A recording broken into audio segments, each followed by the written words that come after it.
Urdu stories. भोला भाला नौजवान लड़का था। वो अपने सौतेले अब्बू के साथ रहा करता था। राकेश जितना दयालु और सुलझे स्वभाव का था, राकेश के पिता उतने ही क्रूर और निर्दयी थे। हे सुनो लड़के, झाड़ू उठाओ और पूरे घर की सफाई करो, समझे?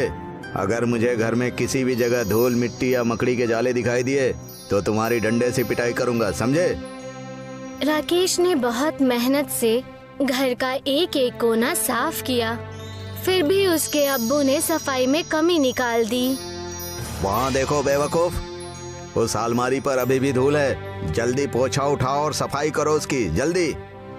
राकेश अपने अब्बू को खुश करने के लिए पूरा प्रयास करता था, पूरी कोशिश करता था। उसे इंसल्ट करने और उसे नीचा दिखाने का कोई भी मौका नहीं छोड़ते थे। कई बार राकेश के अब्बू राकेश को ऐसे काम सौंप दिया करते थे जो कि नामुमकिन होते। मैंने गलती से एक बोरी नमक और चीनी को मिक्स कर दिया है। अभी मैं मंदिर जा रहा हूँ, जब तक मैं शाम को लौट कर आऊँगा तक चीनी और नमक अलग अलग हो जाने चाहिए, समझे?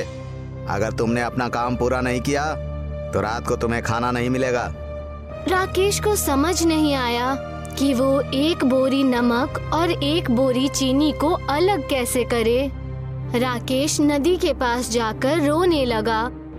मेरी एक बात सुनो, तुमने मुझे बचपन से जवानी तक देखा है। मैंने हमेशा अपने पिता के आदेश को माना है, मगर आज मैं अजीब मुसीबत में फंस गया हूँ।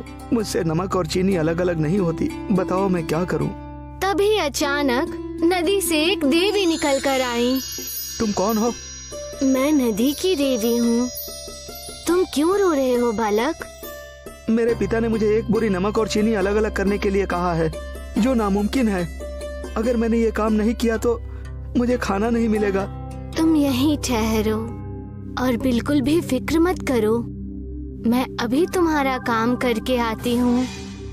नदी की देवी गई और बस कुछ ही मिनटों में नमक और चीनी को अलग अलग बोरियों में कर दिया।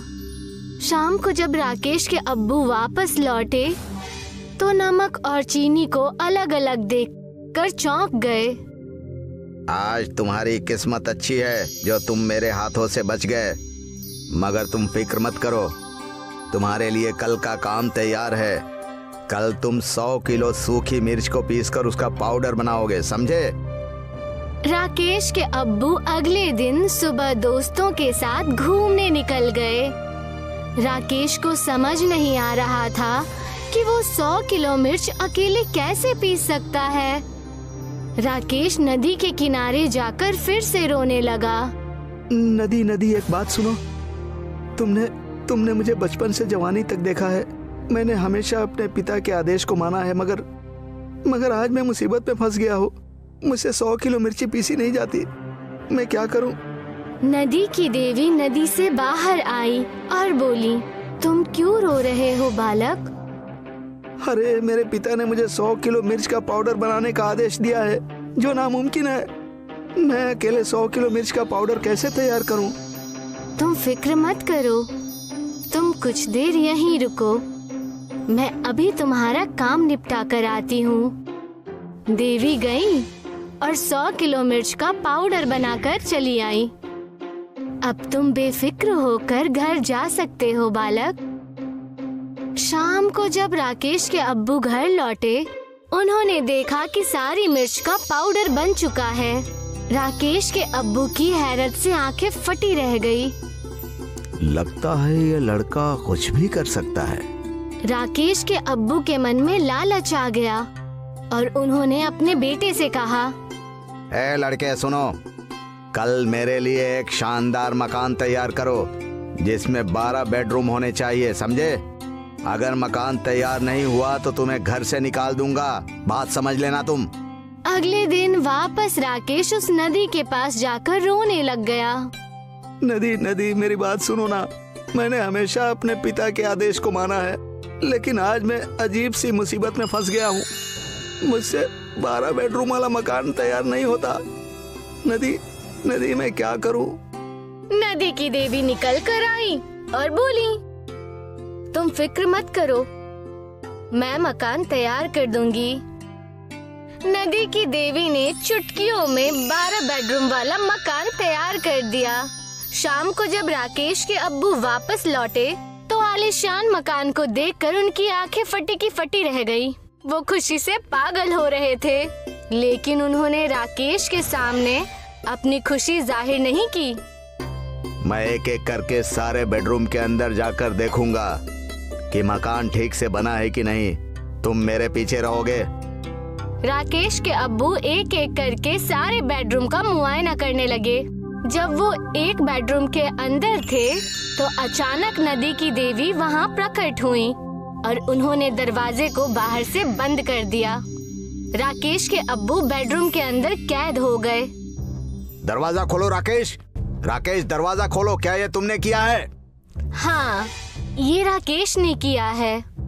तो जैसे शैतान की यही सजा है। अब तू हमेशा के लिए यहीं कैद रहेगा। राकेश ने देवी से विनती की कि वो उसके अब्बू को बाहर निकाल दें, लेकिन देवी ने राकेश को समझाया, आखिर तुम कब तक अपने लालची और जुल्मी पिता की रक्षा करते रहोगी? इनकी ख्वाहिशें कभी पूरी नहीं होने वाली। मुनासिब है इन्हें कैद में ही रखा जाए। अरे मैं वादा करता हूँ मैं आगे से राकेश से कोई काम नहीं करवाऊंगा। बस मुझे आजाद कर दो। सोच लो, अगर तुमने कभी भी राकेश को परेशान करने की कोशिश की तो मैं तुम्हें हमेशा के लिए कैद कर दूंगी। मैंने सोच लिया है। मुझे आजाद कर दो। मुझे आजाद कर दो।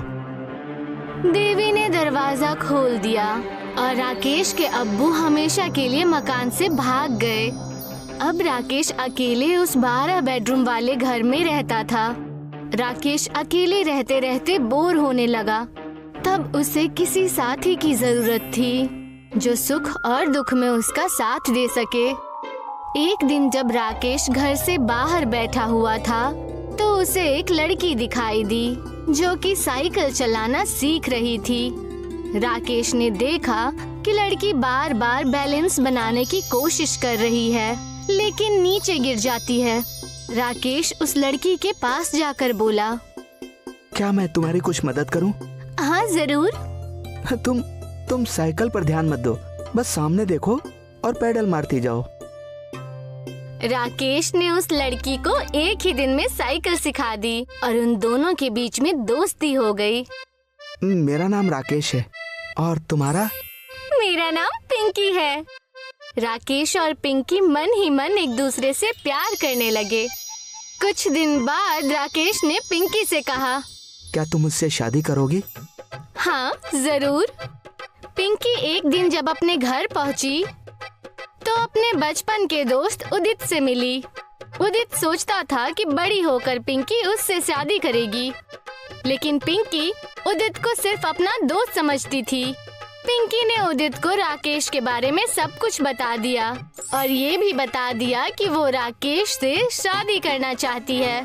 पिंकी अगर मेरे हाथ से निकल गई तो उसकी सारी दौलत भी मेरे हाथ से निकल जाएगी, इसलिए पिंकी की शादी हर हाल में मुझसे ही होनी चाहिए। उदित ने एक दिन पिंकी को अपने घर बुलाया और पिंकी को स्पेशल चाय पिलाई।